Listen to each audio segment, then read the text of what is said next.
Buenas noches. Damos la bienvenida a las distinguidas autoridades y personalidades que nos acompañan.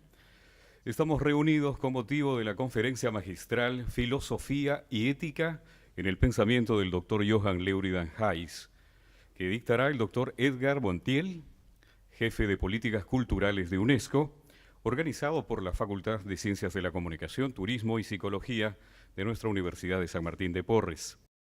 A continuación, las palabras de presentación a cargo de la profesora Sara Beatriz Guardia, escritora, investigadora de nuestra facultad, autora de varios libros y ganadora de premios del Gourmand World Cookbook Award. Recibimos, por favor, con un fuerte aplauso.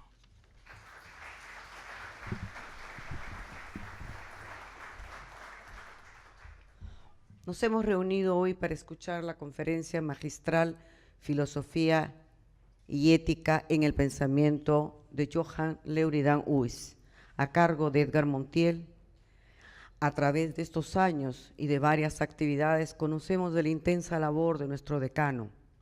Sabemos que es licenciado en Sagrada Teología de la Pontificia Facultad de Teología de Lima, doctor en Sagrada Teología de la Universidad Urbana del Vaticano, docente de la Universidad San Martín de Porres desde 1969, profesor de cursos de filosofía, metodología de la investigación, epistemología y antropología religiosa.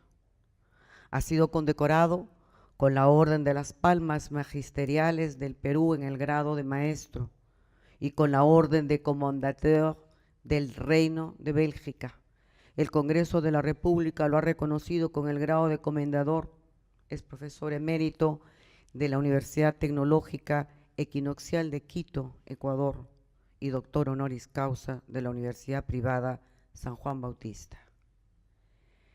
En mérito a su reconocida trayectoria profesional e importante contribución a la investigación académica, el doctor Johann Leuridan Heiss fue incorporado al claustro de la Universidad Nacional Mayor de San Marcos con el grado honorífico de doctor honoris causa, distinción que fue hecha dentro del marco de las celebraciones por los 462 años de fundación de la Decana de América.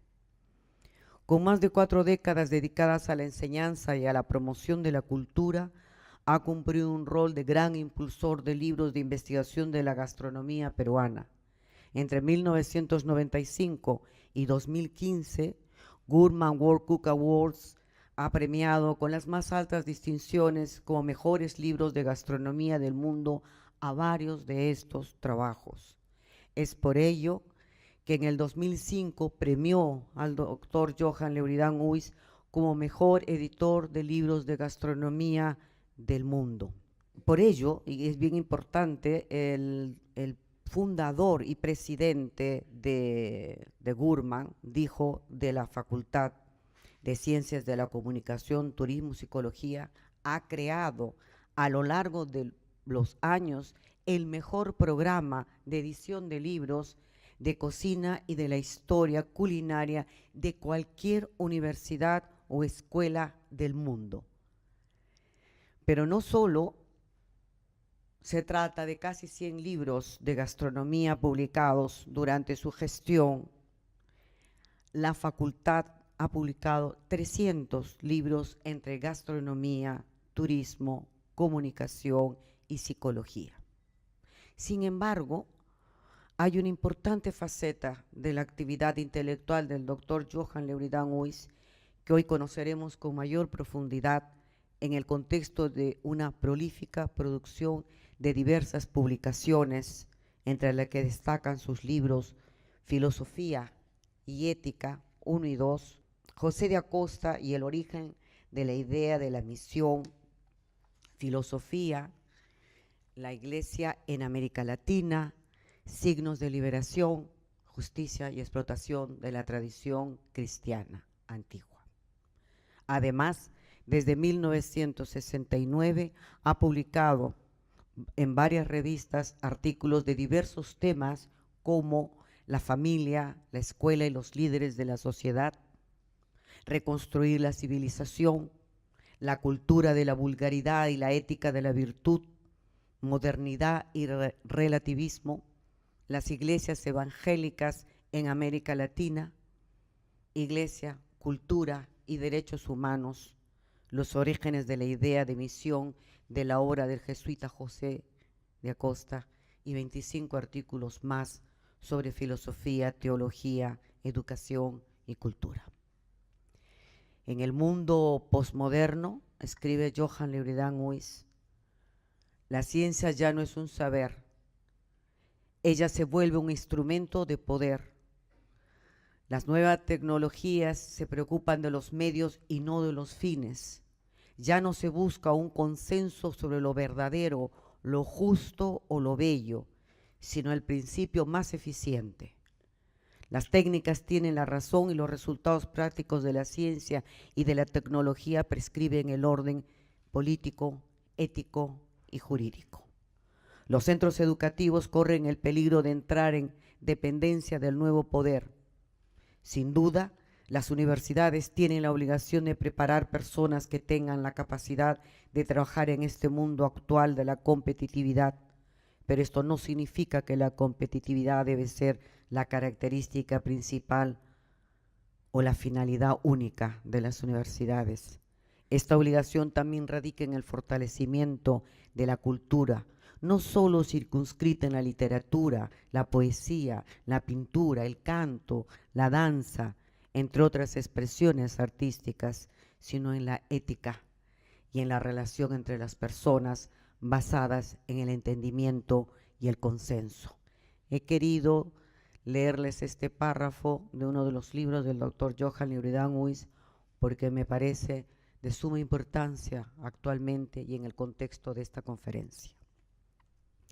Como dijimos en la conferencia magistral Filosofía y Ética en el pensamiento de Johann Leuridan Huys, estará a cargo de Edgar Montiel, quien después de 30 años de trabajar en UNESCO, en Naciones Unidas y en la diplomacia peruana, su experiencia sobre América Latina y Europa le ha permitido concebir y realizar proyectos de desarrollo innovadores, gracias también a su formación de economista y filósofo apoyado en conceptos como acción interdisciplinaria, pertinencia cultural y participación social.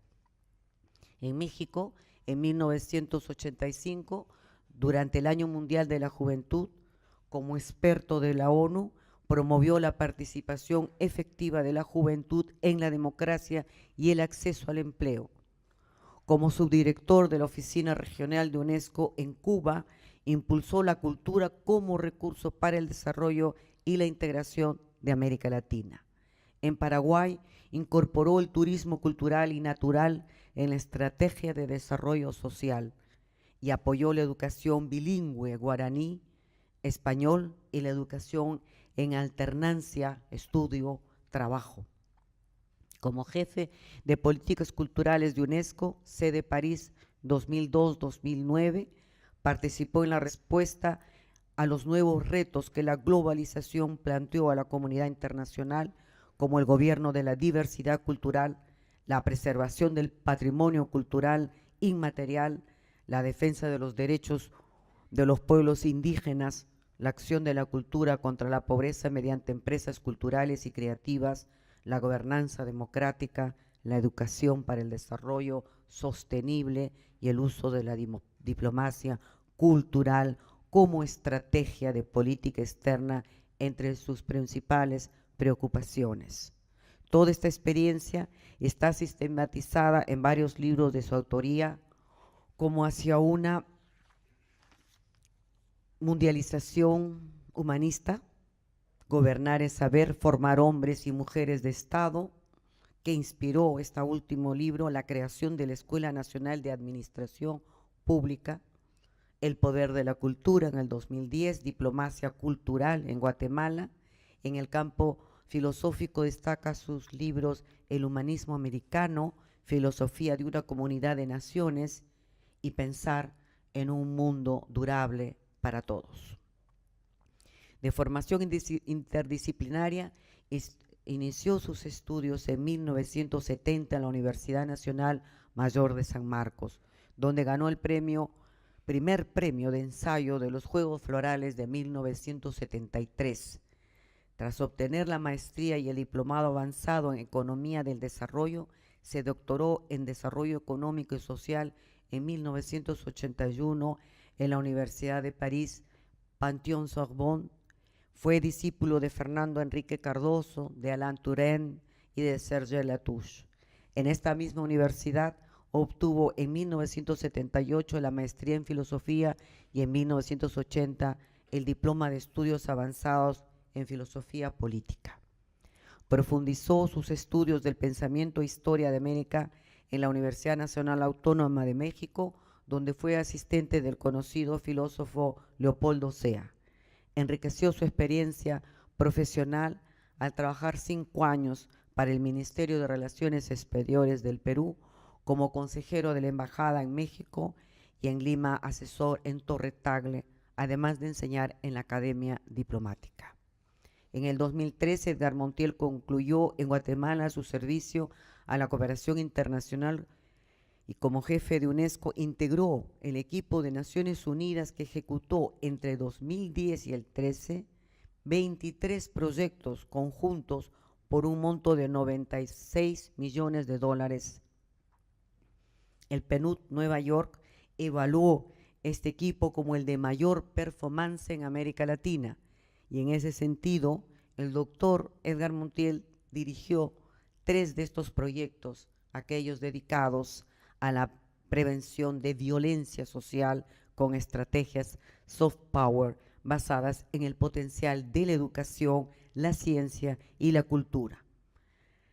Ha sido condecorado con la Orden del Quetzal en el grado de Gran Oficial, Medalla de Honor de la Ciudad de Asunción, Resolución Ministerial de Reconocimiento del Ministerio de Relaciones Exteriores de Paraguay, profesor honorario de la Universidad Nacional de Mayor de San Marcos, de la Universidad Ricardo Palma y de la Universidad Científica del Sur, profesor visitante del Instituto de Ciencias Políticas de París y de la Universidad Nacional Autónoma de México.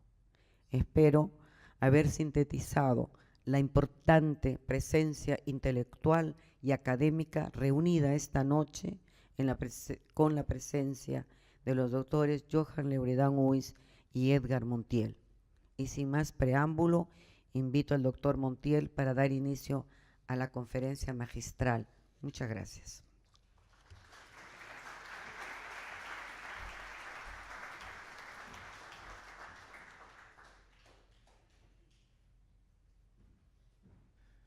Padre Jean Leuridán Huys, profesora Sara Beatriz Guardia, honorables colegas profesores, queridos estudiantes, estimados amigos y amigas.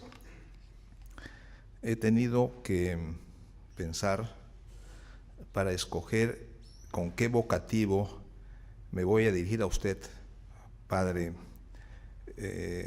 Johann Leuridán, porque además de su condición de sacerdote, usted es educador, usted es gestor universitario, tiene una responsabilidad en esta universidad y en una facultad muy frecuentada. Dicta clases de epistemología, de metodología. Es editor también, lo ha recordado la profesora Sara Beatriz, de una importante colección de libros. Es innovador en el campo educativo para la formación de carreras que han adquirido un estatuto profesional, por ejemplo, el ser gestor cultural, la gastronomía, que tenga chef a la altura de la diversidad, de la biodiversidad que tenemos en el Perú. Pero junto a eso, además usted es un filósofo muy poquito, participa con sus grupos reducidos de tanto en tanto y nos va dando casi de manera homeopática algunas entregas en las revistas, por ejemplo en Cultura. Cada año leemos una contribución sobre temas educativos, reflexiones de filosofía política, de ética, y también en la revista Testimonio del Instituto de Pensamiento Social Cristiano. Pero junto a eso, también su libro fundador, con el que obtuvo el doctorado en el Vaticano, sobre el padre José de Acosta y el sentido de la misión en el Perú.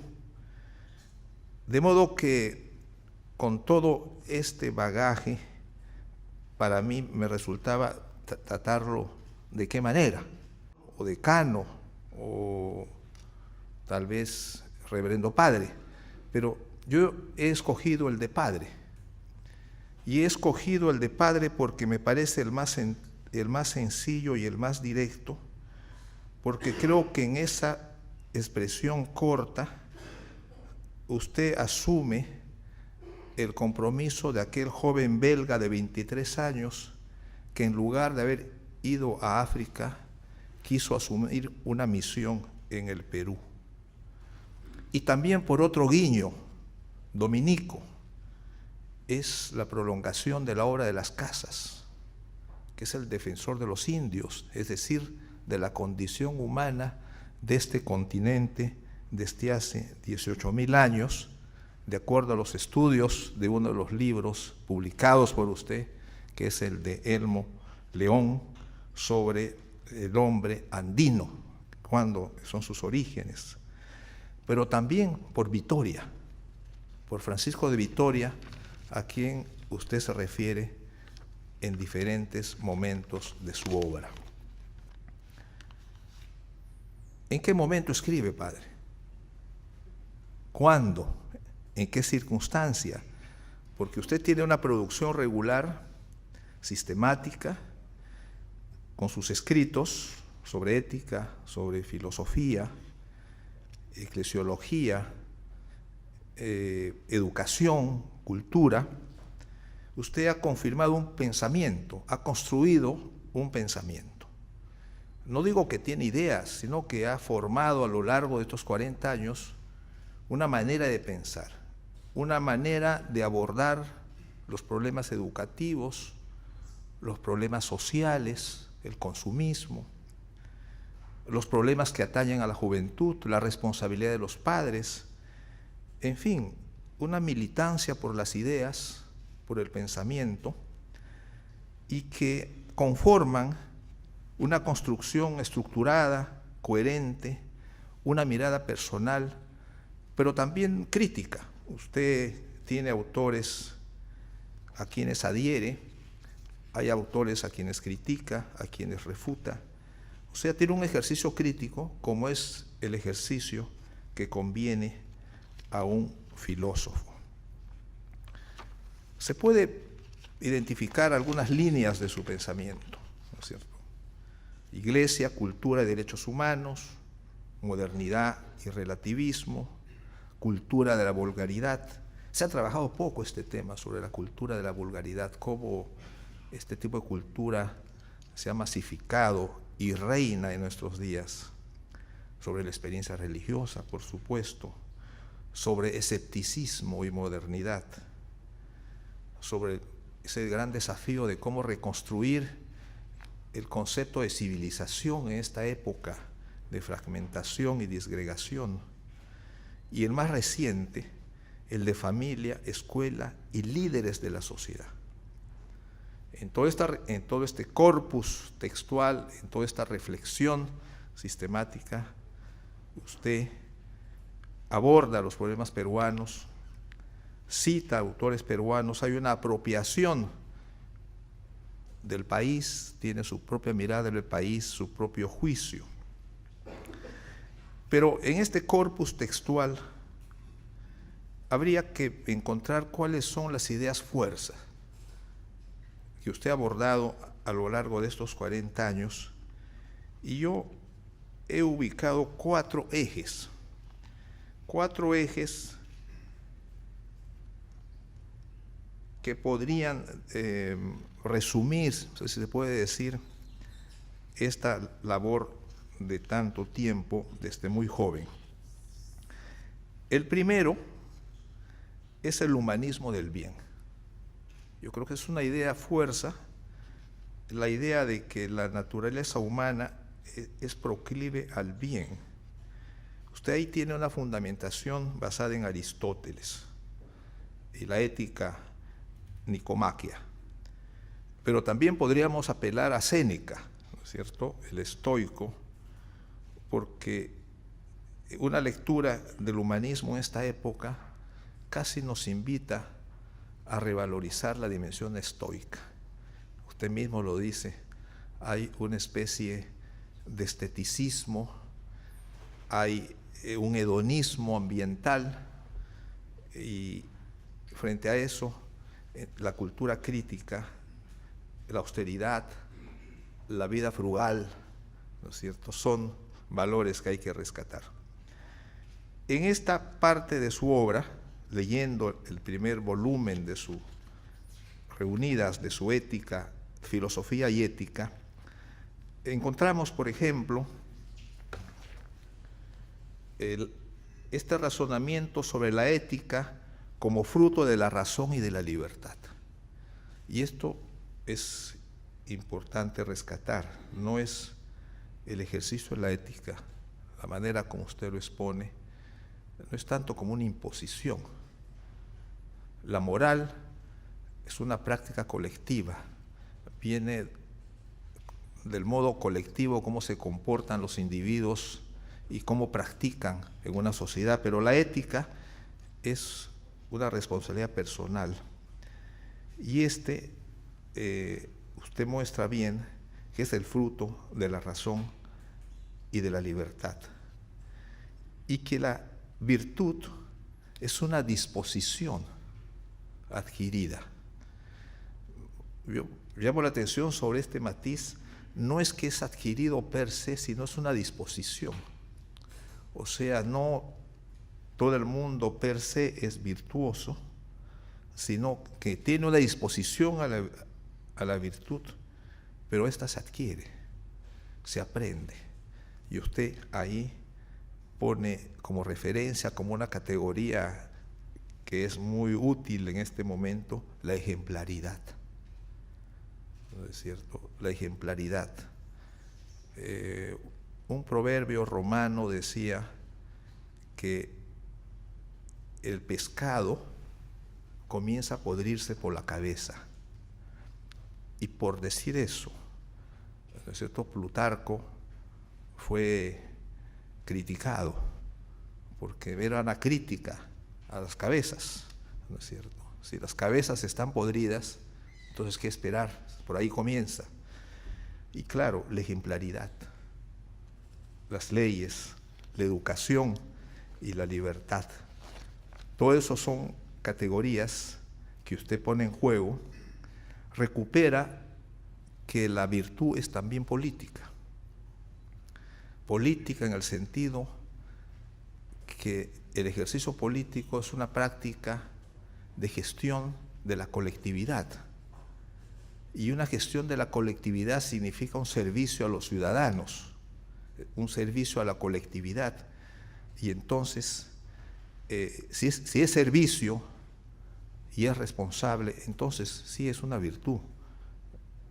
El problema es que esta política a veces no se practica como servicio a la colectividad, sino a veces como servicio a grupos, a élites o al interés del propio hombre político, ¿no es cierto? Otro elemento interesante a rescatar aquí, que a veces no se le toma bien en cuenta, es el tema de la prudencia.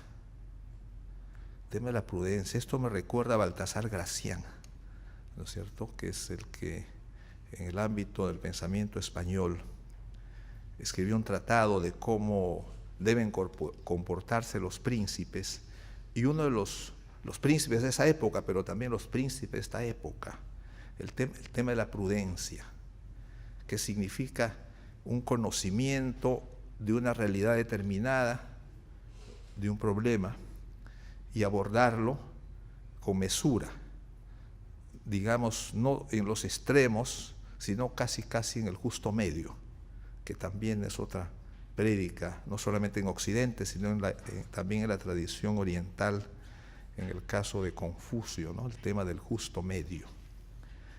De modo que este humanismo del bien, de raíz aristotélica, es un concepto que atraviesa sus obras. Y un segundo, que también es clave y es fuerte, es el tema de la modernidad. Usted se agarra de manera sostenida con el surgimiento de la modernidad, lo que aporta la modernidad y también lo que deja como secuelas, las distorsiones de principios originados en la modernidad. En este punto, para abonar su tesis, me gustaría desarrollar un poquito la parte que América, cuál es el rol de América en el surgimiento de la modernidad.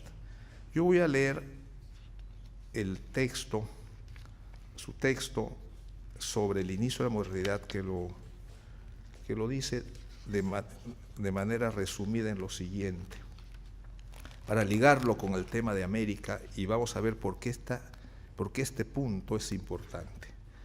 La entrada de América, dice usted, la entrada de América en Europa llevó el centro de gravedad de la vida económica a España y Portugal.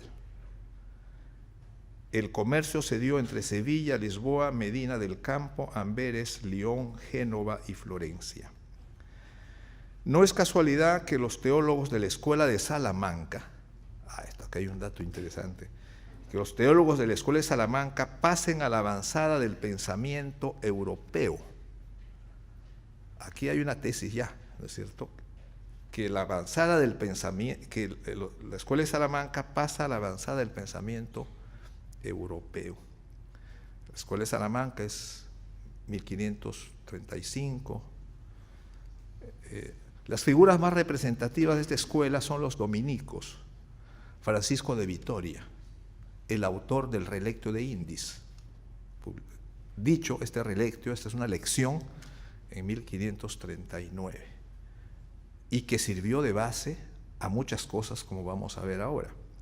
Domingo de Soto, que es otro de los tratadistas, Martín de Azpilcueta, Tomás Mercado, Luis de Molina, todos ellos reconocen la ley de oferta y demanda. Este punto es importante, este señalamiento suyo, padre. Dice, ellos reconocen la ley de oferta y demanda, y en el caso de no cumplirse las condiciones, el precio dependerá de la justicia y de las reglas morales. Ellos fueron los fundadores del sistema mercantil. Desarrollaron un pensamiento sobre comercio, precio, usura, moneda, cambio, créditos y banco que se halla en la línea del pensamiento moderno. En estos pensadores del siglo XVI encontramos el origen de las teorías propias del liberalismo. Aquí hay otra segunda tesis fuerte, Salamanca, y luego la creación de las teorías del liberalismo. Si hay un británico aquí va a saltar al techo, pero aquí hay una tesis. Dice, ¿no? Es importante mencionar que ellos tendrán una influencia en el pensamiento moderno de Locke, de Spinoza, de Descartes, de Leibniz, Groucho y a través de este último en Adam Smith. Vitoria supera el concepto limitado de la cristiandad por la idea de la humanidad como un todo, por el vínculo de la sociabilidad entre los hombres, independiente del aporte de la religión. Esta afirmación de la igualdad de la naturaleza de todos los hombres lleva a Vitoria a reconocer la autonomía de la naturaleza frente a lo sobrenatural y a una de las primeras declaraciones en torno a los derechos humanos. Vitoria, 1539.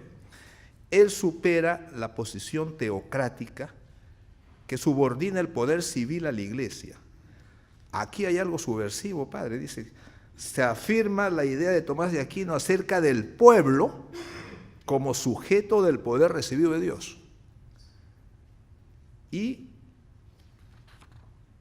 concluye esta parte Dice, lo que nos interesa, dice usted, principalmente en esta realidad, es que a partir de 1492, y ahí entramos los americanos, las sociedades amerindias obligaron al pensamiento ético occidental a plantearse muchas preguntas sobre el origen del hombre y de las cosas, y sobre su propia manera de ser y pensar.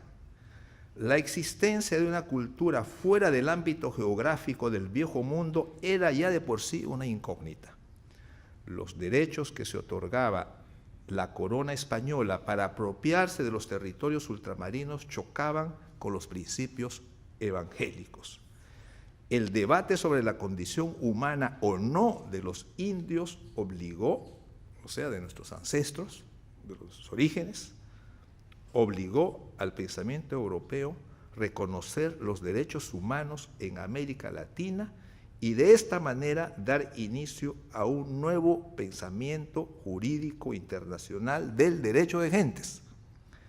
Es en este sentido que la Escuela de Salamanca, liderada por los dominicos Francisco de Vitoria y Domingo de Soto, establecerá las bases de un derecho internacional para los seres humanos, un derecho internacional justo y realista y de una conducta cercana a lo que hoy se entiende por derechos humanos. Las circunstancias plantearon nuevos problemas y en los siglos XV y XVI empiezan a independizarse de la teología a las nuevas disciplinas, la política, el derecho natural, el derecho penal, el derecho internacional, aunque fieles a los principios de la teología tradicional. Bartolomé de las Casas le da a estas nuevas disciplinas un tinte concreto y profético en el lenguaje escolástico que los maestros de Salamanca ignoraban. Aquí, padre, hay una tesis importantísima que pone en primer plano el ingreso de América, no solo como productora y exportadora de oro y plata, sino el remesón que significó la presencia de América en el resto del mundo, en el mundo europeo. Para abonar a su tesis, yo recordaría algunos elementos claves.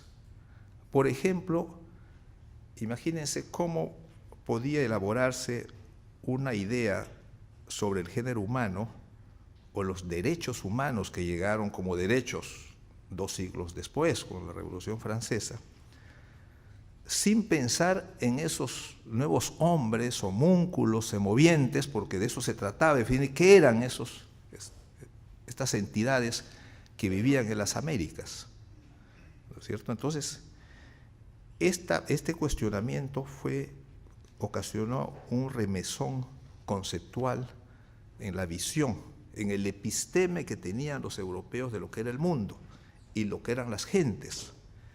Y surge, en efecto, a partir de la tradición del derecho de gentes, el tema de la formulación de unos derechos humanos. Pero para ir un poquito más cerca y a nuestro campo, hay que decir que, por ejemplo, cómo América influye en los autores que usted menciona, ¿no es cierto? Por ejemplo, usted menciona a Hugo Grocio. Grocio es lector del Inca Garcilaso, el autor del primer tratado de gentes y el primer tratado de derecho y de paz. Es lector de Garcilaso, del Inca Garcilaso, de nuestro Inca Garcilaso. Pero fíjese, su libro, que aparece hasta 1600, no cita, como se cita en el siglo XVII y XVIII, a pie de página. Todavía no era una práctica, pues. Uno puede decir, bueno, entonces, ¿cómo usted sabe que fue lector del Inca Garcilaso? Fácil. Los estudiosos saben el repertorio bibliográfico, conocen sus bibliotecas, tienen el repertorio de los libros, pues. Y entonces esta idea vino del Inca Garcilaso, o sea, la alteridad americana aparece ahí. Pero es interesante también ver cómo esta dimensión cognoscitiva también golpea a grandes autores, por ejemplo, Descartes, ¿no es cierto?, que es uno de los fundadores de la modernidad, de centrar la evolución sobre la idea de la razón. Pero Descartes y Leibniz son lectores de un curita mexicano, que es el padre Antonio Rubio, que publica La Lógica Mexicana. Y entonces la Lógica Mexicana es un texto que el joven Descartes lee en la escuela de La Flèche, que es una escuela jesuita en Francia, donde se educaba Descartes. Y claro, la conexión jesuítica, que estaban bien organizados, ellos circulaban los libros entre ellos, y entonces es conocido que Descartes y Leibniz son lectores de La Lógica Mexicana de Antonio Rubio. O sea que ahí ya estamos entrando en la estructura de la razón, porque ya no solamente es que estos exportan oro, plata, la papa, que es también de una gran nobleza, pero también junto a eso ideas, estructuras, miradas, lo que se ha llamado la alteridad americana. Locke es lector del Inca Garcilaso. En los dos tratados del gobierno civil, Locke hace mención 5 veces del Inca Garcilaso. Y una de ellas, por ejemplo, es una cosa interesante, dice, los españoles fustigan a los indígenas, a los naturales, porque así le llamaban, ¿no? Los naturales, decía, esos son naturales de, son una prolongación de la naturaleza, ¿no? Así decían los europeos, son los naturales, ¿no? Decía, los españoles fustigan a los naturales porque no siguen los principios de la ley. Dice, pero claro, esas eran leyes emanadas pues desde España, dice Locke, pero no tienen razón, dice, porque lo que importa para la colectividad es que ellos respetaban las leyes locales, no la ley del conquistador, no la ley del de afuera. Y esa diferencia es crucial para no universalizar las leyes e imponernos las mismas leyes a todos los países en la diferencia, ¿no? Entonces ese es el caso de Locke. Y Locke siguió muy de cerca el tema del proceso de colonización, porque a su vez también Locke tenía intereses, acciones en 2 de las colonias inglesas en lo que sería Estados Unidos, ¿no? las colonias del norte. Entonces era un hombre perfectamente informado de los sucesos que ocurrían con el mundo colonial. Adam Smith no cita al Inca Garcilaso, pero cita a muchos de los cronistas, a Gómara, y luego a los cronistas posteriores, pero sus estudiosos mencionan de que leyó la versión inglesa de los Comentarios Reales, que es una edición, creo que la edición inglesa creo que es del 1612, ¿no? Esa es la que leyó, y que hubo reediciones luego. De modo que América participa en la conformación de esos conceptos que usted utiliza referidos a derechos humanos, pero de manera más enfática, yo diría, en el concepto de independencia. La idea de independencia nacional era obvio que no existía en el derecho internacional. En su tierra, los Países Bajos, ustedes sufrieron la conquista de España, casi simultáneamente a la conquista de América. Y Hugo Grocio, si usted menciona, fue un lector atento de lo que pasaba en América, de las revueltas, de la resistencia, de la sumisión de los indios. Y Grocio, en ese tratado fundador sobre la guerra y la paz, que es un primer tratado internacional sobre relaciones entre los estados, hace una referencia al Inca Garcilaso, y el tema americano está muy presente en él. O sea que estamos presentes no solamente por la vía material, sino también por la vía conceptual, por la vía intelectual. Esto es útil decirlo, porque muchas veces, bueno, ustedes exportaron la papa, qué bueno, el tomate, la quinoa, pero se olvidan esta parte. Pero tengo una prueba contundente, padre, porque todo esto acaba llegando a la Revolución Francesa, y claro, los franceses son muy autocentrados en sus explicaciones. Y del lado de América Latina hay una corriente de mediados del siglo XIX, de las burguesías nacionales y las oligarquías ilustradas, que se concibieron o relataron que la independencia se debe a que nuestros independentistas leyeron a Rousseau y entonces hicieron la independencia. Ese es un relato, eso no es verdad, pero es lo que se enseña, dice, ¿no? La Ilustración, entonces leyeron la Ilustración, no es que no leyeran, claro que leyeran, ¿no? San Martín, Bolívar, Tupac Amaru leyó los comentarios reales de ediciones contemporáneas, claro que leyeron, pero el proceso no es así.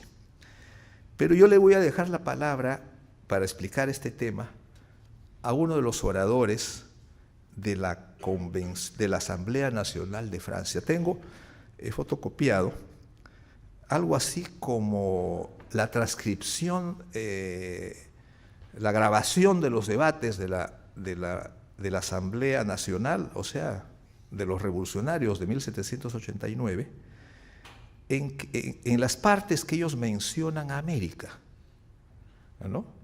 Dice, por ejemplo, el arzobispo de Bordeaux, Monseñor Champion de Cissé. Estamos hablando qué es lo que dicen ellos de América. Dice, esta noble idea, concebida en otro hemisferio, ¿cuál es el otro hemisferio? Nosotros, América. Debía de preferencia trasplantarse desde luego entre nosotros. Estoy hablando de un orador que habla el 27 de julio de 1789. Ya se produjo la declaración de independencia de las 13 colonias en 1776.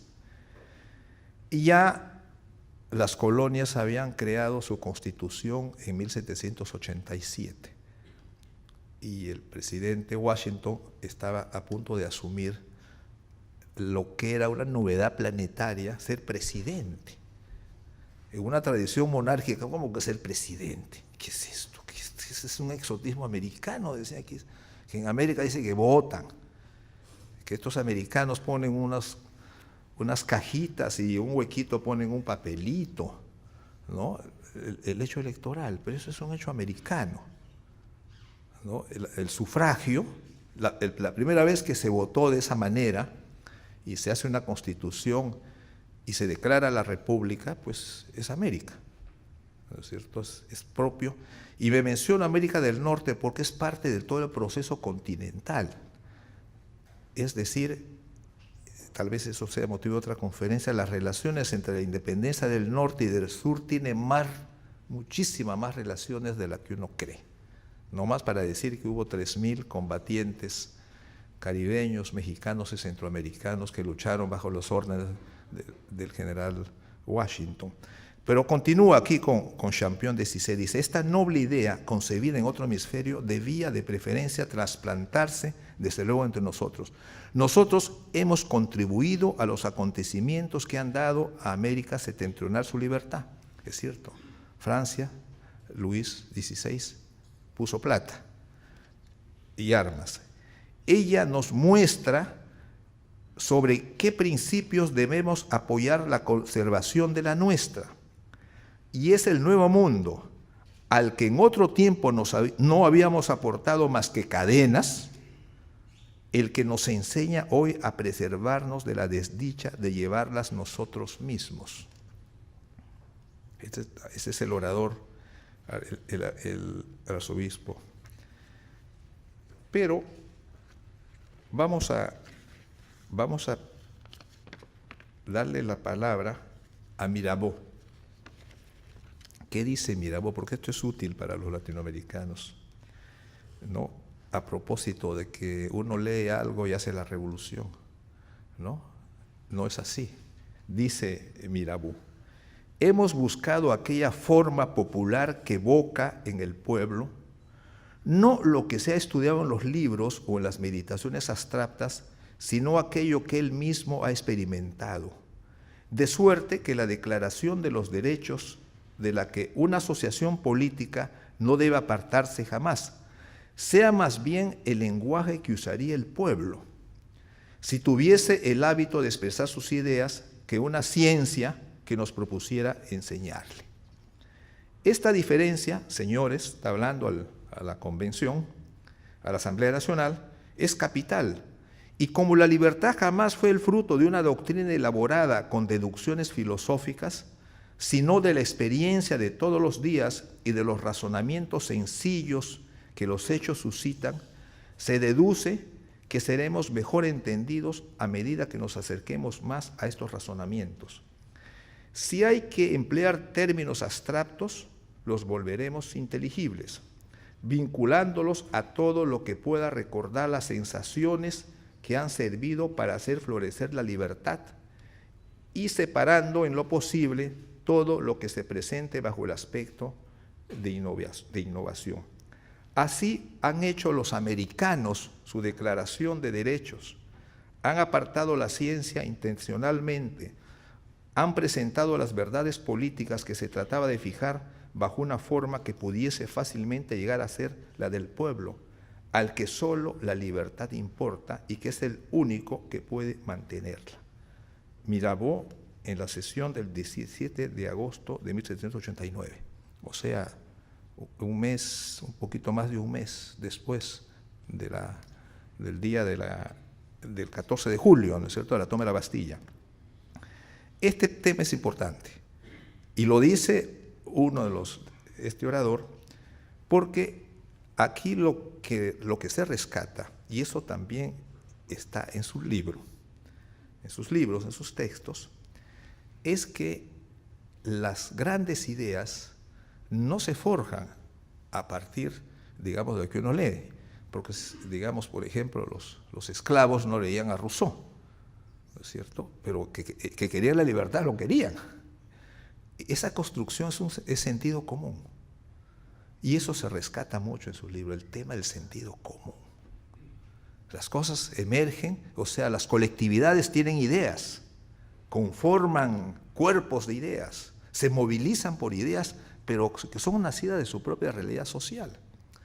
Y entonces eso vale para nosotros, para nuestro proceso de independencia, ¿no es cierto?, como valió para la rebelión en Haití. Fue la primera república latina que se independizó como nación y que abolió la esclavitud en 1804. Es el sentido común. Tú sufres, te oprimen, te rebelas, eso es. Este sentido común no es tan común. Digamos, no se utiliza, no se vehicula, y ciertos sectores, digamos, incluso la desprecian. Hay sobre esto una anécdota, porque, por ejemplo, para Jefferson, que fue uno de los que escribió la Declaración de Independencia de los Estados Unidos, Jefferson, luego los historiadores europeos le dicen, no, es que él leyó a Rousseau. Él tuvo que declarar formalmente, digo, yo nunca he leído a Rousseau más que cuando me enviaron a Francia a ser embajador de la Revolución Norteamericana, ahí por primera vez leí a Rousseau, ¿no es cierto? Este detalle también es importante para mostrar cómo las ideas de América estuvieron presentes en el mero centro de la Revolución, porque en ese momento, en 1789, Jefferson era embajador de la Revolución Norteamericana en París. Y antes de él estaba el pícaro de Benjamin Franklin, que contra la opinión del rey difundió la Declaración de Independencia que asustó al rey. Dijo, pero ¿cómo nosotros tenemos colonia, ¿cómo vamos a apoyarlos? Por eso no tiene sentido esa historia que dicen que la Revolución de Independencia nació de la Revolución Francesa, ¿no? Ellos no podían estar a favor. Ellos tenían colonias, ¿no es cierto? Por eso no fueron ni anticoloniales ni antiesclavistas, ¿no es cierto? Entonces, todo esto es interesante. Y finalmente voy a leer este pedacito que le va a gustar, padre, porque tiene que ver con las casas. Danton, no ya en la Asamblea Nacional, sino en 1792, o sea, cuando las papas queman, cuando ya se declara la República, que hay que tirar abajo la monarquía, Danton dice, ¿no? Dice lo siguiente en uno de los debates. Estaban debatiendo el tema de que si tenían la convención que abolir la esclavitud o no. Si tenían, porque ya la rebelión y ya la población afrohaitiana se había apropiado de la isla, y entonces la revolución tenía que decirnos, nos validan, pero si no nos validan tampoco nos da igual, porque ya tomamos el poder aquí, ¿no es cierto? Entonces Danton dice, ¿qué pensaría el padre de las casas que estamos traicionando su ejemplo? Danton, en una sesión en el debate sobre el tema de la independencia de Haití y la abolición de la esclavitud. Abolición que se dio 2 años después, en 1794, que duró 8 años porque Napoleón en el 1802 la volvió a restituir y mandó sus tropas para invadir Haití, ¿no es cierto? De modo que esta parte, padre, es extremadamente importante y también no solamente para precisar la contribución de América a estos conceptos, sino también para precisar el tema de la independencia. Ese tema, ahora que estamos rumbo al Bicentenario, es útil pensarlo y repensarlo porque las teorías contemporáneas, y me agarro aquí de un librito que acaba de salir en España, que se llama Filosofía Política de las Independencias Latinoamericanas, elaborado por el Consejo Superior de Investigación Científica Español, y prologado por el historiador Miguel León Portilla. Miguel León Portilla, y aquí se juntan los que no creen en el relato digamos, ese relato que les hablé de la independencia aprendida de la Ilustración, ¿no es cierto? Que es un poco la versión oficial. Entonces, yo tengo una contribución aquí sobre cómo el Inca Garcilaso influye en las ideas independentistas, cómo lo lee Jefferson, por ejemplo. Yo tuve ocasión de ver en la librería del Congreso la edición que tenía en francés y en inglés de los comentarios reales, con sus anotaciones. La ilustre colega que es bibliotecaria me permitió ver, ¿no? Pero así como lo leyó Jefferson, pues lo leyeron Voltaire, Diderot, Montesquieu, ya dijimos Locke, o sea, lo leyeron muchos. Esa parte de la historia los peruanos no la conocemos. Conocemos, digamos, una crítica de lo que es los comentarios reales o la historia general, pero desde una visión muy peruana, pero no desde una visión de la gente de fuera que lee esos libros como un corpus, sin ningún prejuicio. Si es indigenista o antiindigenista, simplemente la agarran como un corpus textual y lo leen y sacan esas conclusiones. Bueno, el hecho es que, resumo, León Portilla dice, ¿no? Dice asimismo, del conjunto de las aportaciones aquí incluidas se desprende otra importante conclusión. Las diversas expresiones de esa filosofía política que dieron fundamento al ideario independentista en general, más que un origen exógeno, es decir, tal y como algunos lo han postulado, de ideas y concepciones provenientes de fuera del mundo hispánico, lo tuvieron en gran parte endógeno. Esta es la nueva corriente historiográfica que está emergiendo con estas nuevas informaciones. ¿Y cuáles son los argumentos que da? Tal fue el caso de los principios expuestos por hombres como Francisco de Vitoria, el Vitoria dominico que usted menciona, Alonso de la Veracruz, Bartolomé de las Casas, y también hay que tomar en cuenta factores como la lectura de los comentarios reales de Garcilaso y otras obras que exaltaban el mundo indígena. Entonces, aquí hay un planteamiento que se inscribe en su reflexión. Todo esto para ver y reconocer la pertinencia de sus páginas al referirse a todo ese periodo de la construcción de lo que se ha llamado la modernidad. O sea que nosotros tenemos en esa construcción un papel relevante. No hemos sido invitados silenciosos. El tercer eje, padre, ya visto el tema de la modernidad, ahora el de la posmodernidad, el humanismo nuevo que usted menciona. Yo creo que esta parte usted la define bastante bien en la revista Cultura, que es una entrega reciente de su parte. Ahí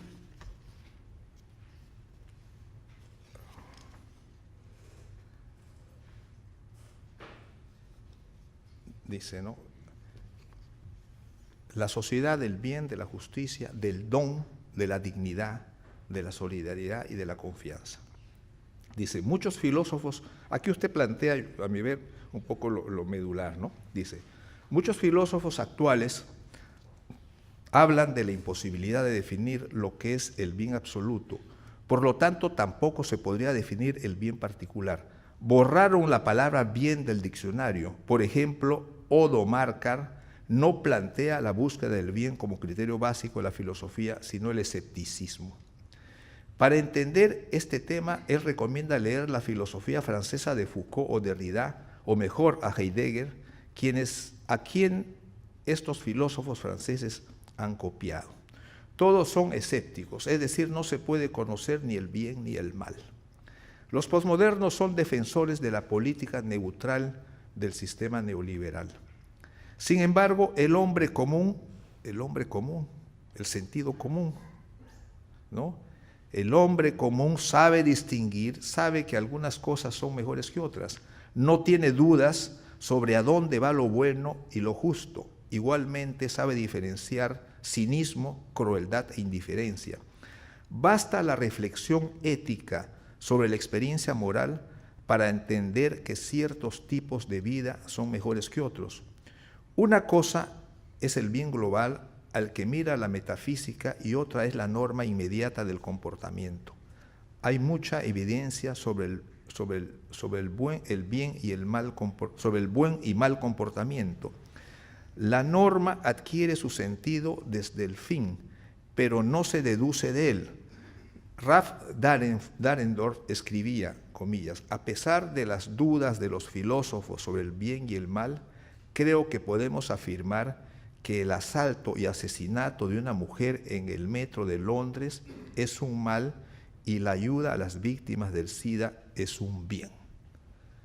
Fíjate, usted ha escogido esa cita de Dahrendorf y es de una extrema pertinencia, porque leer esto en la Lima de hoy, que uno ve las informaciones de televisión, las informaciones de la mañana, ¿no es cierto? El informe cotidiano de lo que pasa en los distritos populares y tal, de todo este debate que existe, ¿no? Aquí hay una reflexión que nos concierne y nos interpela, ¿no es cierto? Porque hay construcciones del sentido común de respuesta. Cuando el Estado no se apropia de ese sentido común, acaba siendo desbordado. Y uno puede entender por qué, por ejemplo, las agrupaciones sociales, los vecinos se pueden organizar para defenderse. Yo he servido 4 años en Guatemala y he visto lo que se ha llamado la justicia con pertinencia cultural. ¿No es cierto? Es decir, a esa gente que asaltan, roban, violan, hay una parte de castigo físico. Y aceptan, por ejemplo, los ponen para que la población sepa quiénes son, es una especie de sanción. No les aceptan que estén encapuchados y no miren de frente, se tienen que mirar de frente. Y claro, no los matan ni los apalean, pero hay una sanción. Y interesante, dentro de la República de Guatemala hay 300 municipios indígenas que practican ese tipo de justicia y son los municipios que tienen menos indicadores de violencia, de robo, etcétera, etcétera. Al punto, como funcionario, yo tenía que ver estos temas de la pertinencia cultural, tema muy ionesquiano. Entonces el ministro del Interior me decía, oiga, pero entonces, ¿qué hacemos? Digo, la República no prohíbe eso, pero tampoco lo alienta. Y el ministro me decía, pero a mí me conviene, porque en esos 300 municipios indígenas, ellos hacen justicia ancestral y se autorregulan. Así que yo ni tengo que meter, casi me ayudan con los índices de contención de la violencia. De modo que esta reflexión, padre, muestra cómo usted va aterrizando algunos conceptos y cuando uno de pronto lo lee, se pone en situación, como decía Sartre, y es como si estuviéramos, digamos, en un asalto, en un micro, ¿no es cierto?, o en un ómnibus. Entonces, este planteamiento esta reflexión en esta época resulta extremadamente pertinente. Los otros elementos que usted menciona o que yo puedo juntar en este horizonte sobre la crítica de la posmodernidad y el surgimiento de un humanismo nuevo,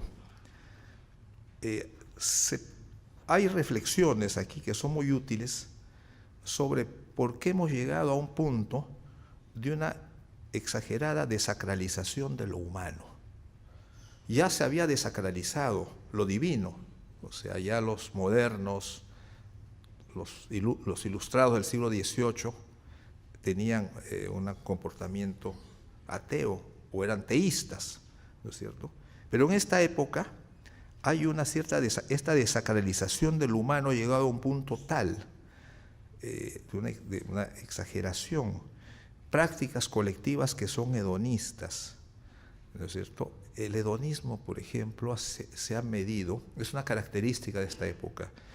En este momento hay una explosión de todos los gimnasios que funcionan en Lima.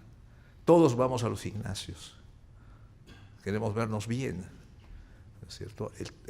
Es un periodo muy esteticista.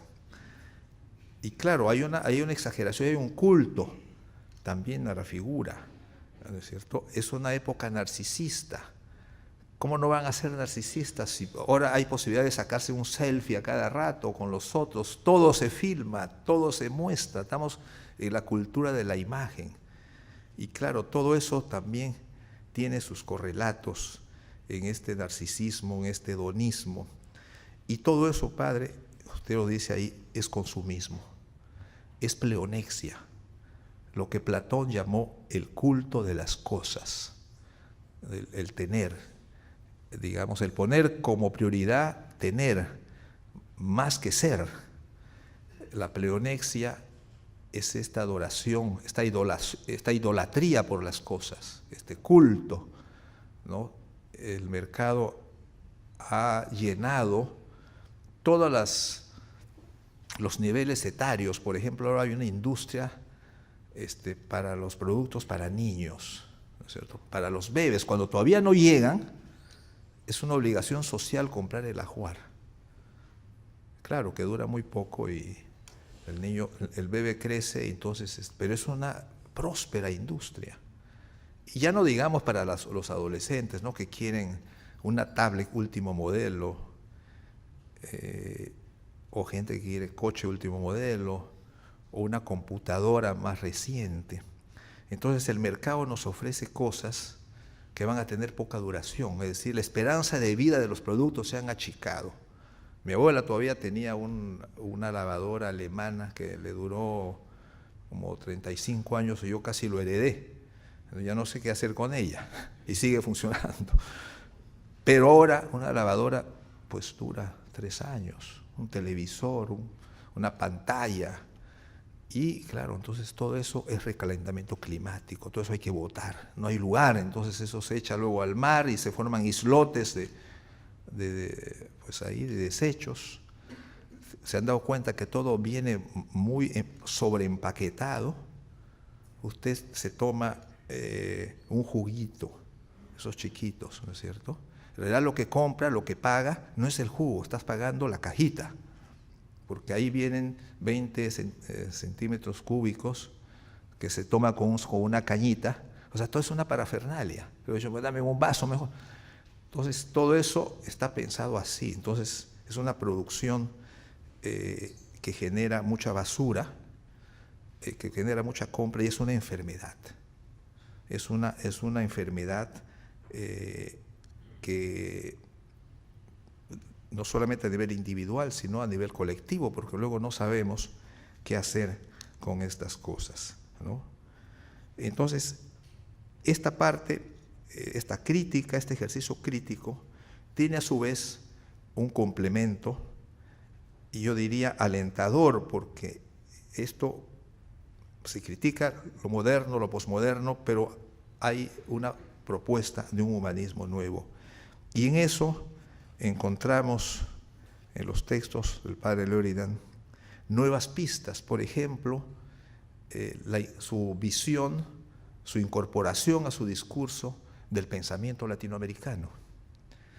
Se encuentra textos de Leopoldo Sea, ¿no es cierto?, sobre la historia de las ideas americanas, textos de Augusto Salazar Bondi, de Arturo Andrés Roy. Y esto también es un rasgo de este pensamiento en el sentido que se apropia de lo que se piensa en la región para su propia elaboración y sus nuevos abordajes.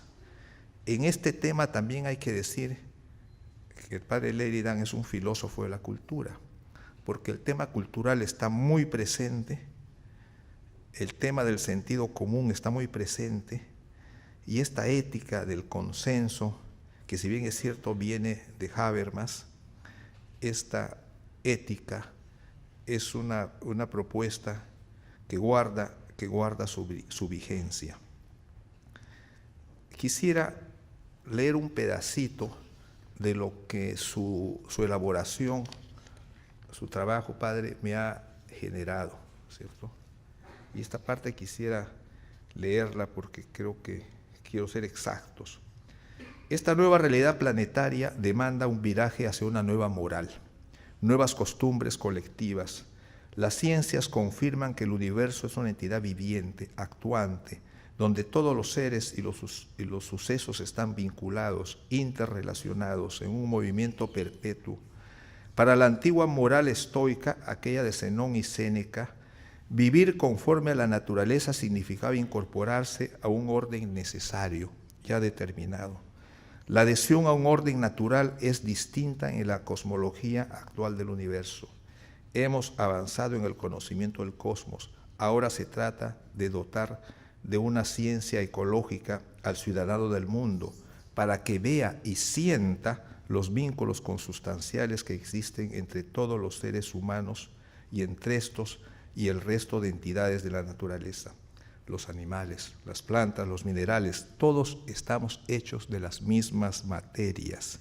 Y fortalecer su identidad terrenal para que, conscientes de la reciprocidad planetaria, podamos actuar cooperativamente en defensa de los bienes comunes universales, que es otra idea que el padre Leuridan realza y trae a la actualidad, los bienes comunes universales, comenzando por el principal e ineludible, la biosfera, madre protectora, heredera de largo tiempo por miles y miles de generaciones. el género humano, única especie inteligente, razonante, tiene el deber moral, práctico, de proteger y defender el planeta en nombre de todas las entidades vivientes. Se trata de un deber moral y de inteligencia, análoga a la que estableció el derecho positivo cuando sanciona al Estado o al ciudadano en caso de no asistencia a personas en peligro. Este principio sirve a las leyes actuales que protegen a los animales en tanto seres sentibles como parte del universo vivo, ¿no?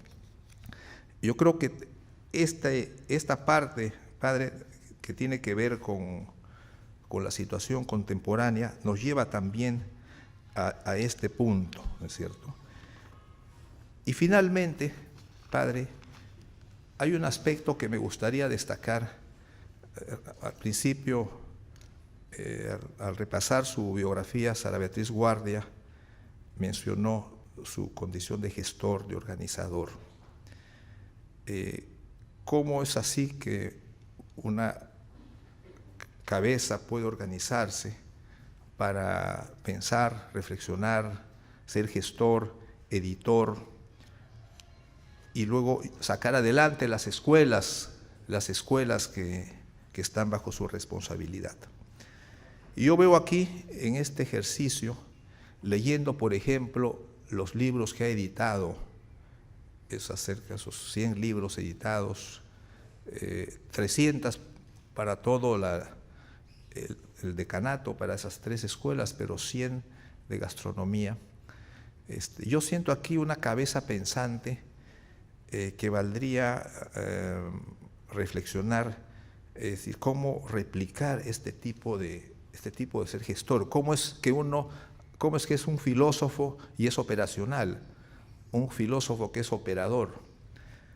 Yo de alguna manera me reconozco en ese perfil porque yo mismo, habiendo estudiado filosofía, escrito esas cosas, soy un operador, soy un hombre de Estado, he trabajado en 5 años con los gobiernos, los ministerios, los presidentes, etcétera, etcétera, manejo presupuestos. Aquí hasta me delató Sara Beatriz diciendo que había administrado $100 millones. Pues sí, es cierto, en mi vida, 96, ¿no? Y nunca me ha faltado plata ni me ha sobrado, exacto, porque también en Naciones Unidas te corren a la primera que vean que tus cuentas no salen. Entonces, hay una dimensión práctica en todo esto, o sea, que no solamente se piensa por pensar, sino aquí se aplican, se hacen escuelas, se hace formación. Y en esta época, queridos amigos, padre, yo siento que en el Perú estamos evolucionando en el aspecto económico hacia el surgimiento y la instauración de lo que podríamos llamar la economía creadora, las industrias culturales y creativas, por ejemplo la gastronomía, del que estamos tan orgullosos y cuyo soporte intelectual, técnico, cognoscitivo brindan estos libros, y aquí se forman jóvenes para sacar un diploma, o sea, han profesionalizado el oficio de chef, ¿no es cierto? Y vienen gente de fuera a formarse. Para el caso del pisco, que es una referencia grata, cuando yo visito al profesor allí, me invita siempre un poquito y siempre salgo más contento de cuando llego, ¿no? Entonces, yo creo que todos estos temas uno observa en la economía del país. Están surgiendo, como nunca tenemos una industria cinematográfica, una industria musical. Se está produciendo una fusión, ya no en la gastronomía, sino en la música. Anteayer fui a escuchar el concierto de Manuel Chaprado y Jean-Pierre Magné. Saxo, guitarra andina, precioso. Es decir, una elaboración sofisticada, digna de grandes auditorios y exitoso en cualquier parte del mundo para cualquier melómano. Pero también la internalización del cajón de la música criolla, la recuperación de la música peruana del siglo XVI, XVII y XVIII, los arambeques, los fandangos, la cachua, por ejemplo, se ha puesto de moda en las orquestas y en los grupos musicales, en los conservatorios, tocar fragmentos de música peruana del siglo XVI y XVII. El Hanan Pachak pues es un clásico, pero fue en el Hanan Pachak están las cachuas que el conquistador encontró y quedó encantado de las cachuas y la puso en ritmo de folia, y a su vez nuestros ancestros escucharon sus folias y la pusieron al ritmo de cachua. Bueno, un hombre, los grupos musicales han comenzado a utilizar y ponen en sus repertorios como una gran novedad este tipo de música, ¿es cierto? Que recién comenzamos nosotros a escuchar. Por ejemplo, la recuperación de los manuscritos del padre Martínez Compañón, que ha recuperado una veintena de textos. Entonces, todo esto forma parte, digamos, de todo esto son industrias creativas y culturales, y yo creo que esta escuela, su labor se ha consolidado y ha llegado y llega, digamos, como un mensaje para este Perú emergente. Las nuevas clases medias están creando esta nueva economía y esta reinvención del Perú. El amor es un tema crucial, padre, pero yo no me siento práctico para tratar ese tema. Usted lo ha tratado muy bien, pero sin embargo lo siento. Usted lo siente y lo expresa y desarrolla esta idea a lo largo de toda su obra. Es muy poderoso su idea sobre el amor. De modo que yo quisiera concluir en ese registro. Y voy a invocar aquí al Papa Francisco, porque el Papa Francisco en su primera encíclica, Alabado seas, le he seguido de cerca y él cita filósofos latinoamericanos, cita las pastorales de Bolivia, de Perú, de Ecuador, sus discursos ante los indígenas mexicanos. Es decir, le ha dado a la condición intelectual latinoamericana un rango, porque tenemos un portavoz de ese tamaño en el Vaticano, ¿no es cierto? Pero él tenía con qué, es decir, el Papa Francisco, pues lector también de la filosofía de la liberación, de la teología de la liberación, de modo que nos ayuda mucho para acabar en un registro de amor nuestra sesión. Y yo quisiera concluir con una oración con la que concluye su obra, su encíclica, pero que a su vez es un poema y es un manifiesto. De modo que yo les invito a ponerlos de pie y voy a leer esta oración, si me hacen el favor de...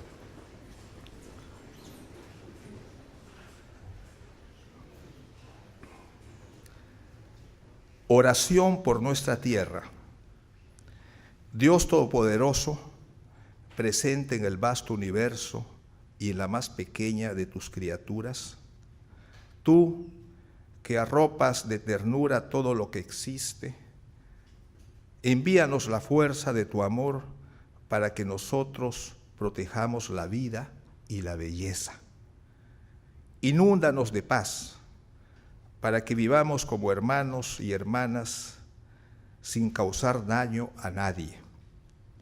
Oh Dios de los pobres, ayúdanos a socorrer a los abandonados, a los olvidados de esta tierra que tanto valen a tus ojos. Cura nuestras vidas para que seamos protectores del mundo y no sus depredadores, para que sembremos la belleza y no la contaminación y la destrucción. Toca los corazones de aquellos que buscan únicamente ganancias a expensas de la tierra y de los pobres. Enséñanos a descubrir el valor de cada cosa, a contemplar, a maravillarnos, a reconocer que estamos profundamente unidos a todas las criaturas en nuestro camino a la luz infinita. Gracias porque tú estás con nosotros todos los días. Apóyanos, te pedimos, en nuestra lucha por la justicia, el amor y la paz. Gracias.